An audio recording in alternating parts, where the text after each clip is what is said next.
Урматтуу мекендештерим, бардыгыңыздарга белгилүү болгондой, өлкөбүздө президенттик шайлоо жараяны жүрүп жатат. Мен да бүгүн президенттик шайлоого катышуу үчүн арыз бердим. Ошого байланыштуу сиздерге кайрылып отурам. 2020 жылдын 4 октябрындагы парламенттик шайлоодогу мыйзам бузуулар 5-6 октябрдагы элдик толкундоолордун келип чыгышына себеп болду. Бишкекте жана башка аймактарда нааразычылык акцияларга миңдеген адамдар катышты. Алар кайра шайлоо өткөрүүнү, президенттин отставкасын катуу талап кылышты. Натыйжада Борбордук шайлоо комиссиясы 4 октябрдагы шайлоонун натыйжаларын жокко чыгарууга аргасыз болду.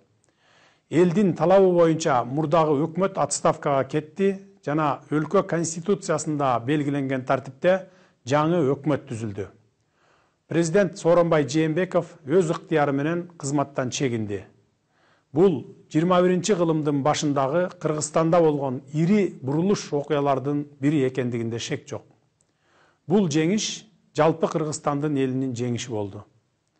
Элдик бийлик кыска мезгил ичинде өлкөбүздө саясий жана социалдык туруктуулукту калыбына келтирди. Бардык эл аралык милдеттенмелер, буга чейинки эки тараптуу жана көп тараптуу келишимдер жана макулдашуулар толугу менен аткарылууда. Ошол эле учурда, урматтуу мекендештер, алдыбызда олуттуу жана жооптуу маселелер бар. Биринчи, элдин талабын аткаруу максатында конституциялык реформалар даярдалууда. Жакынкы күндөрү конституциянын жаңы долбоору Жогорку кеңештин кароосуна берилет.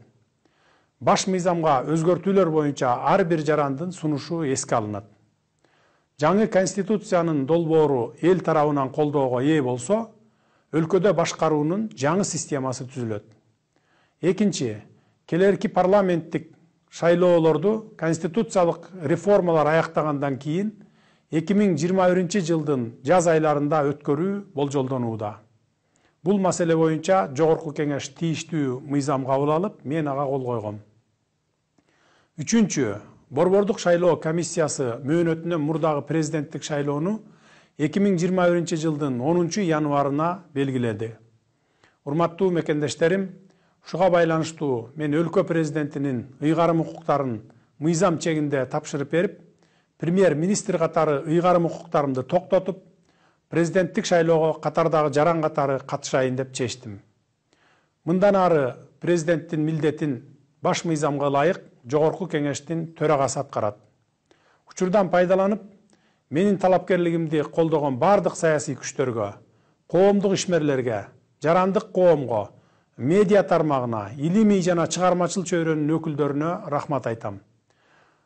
Мага саясий кырдаалга байланыштуу ар кандай саясий күчтөрдүн басымына карабастан бир эмес 3 рет ишеним көрсөтүп келген Жогорку кеңештин депутаттарына терең ыраазычылык билдирип, рахмат айтам.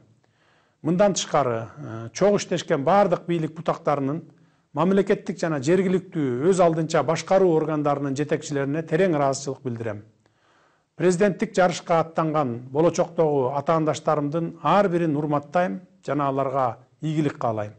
Ошол эле учурда суранып кетер элем.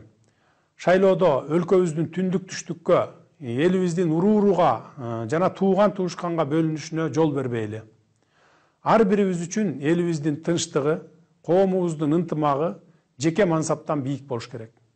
Шайлоонун шары менен амбиция калтырып, өлкөбүздүн бүтүндүгүнө, мамлекетибиздин бекемдигине доо кетирбейли. Сүйүктүү Кыргызстаныбыздын тагдыры саясаттын курмандыгы болбош керек. Биз баарыбыз кыргызстандыкпыз. Биз бирдиктүү жана көп улуттуу элбиз.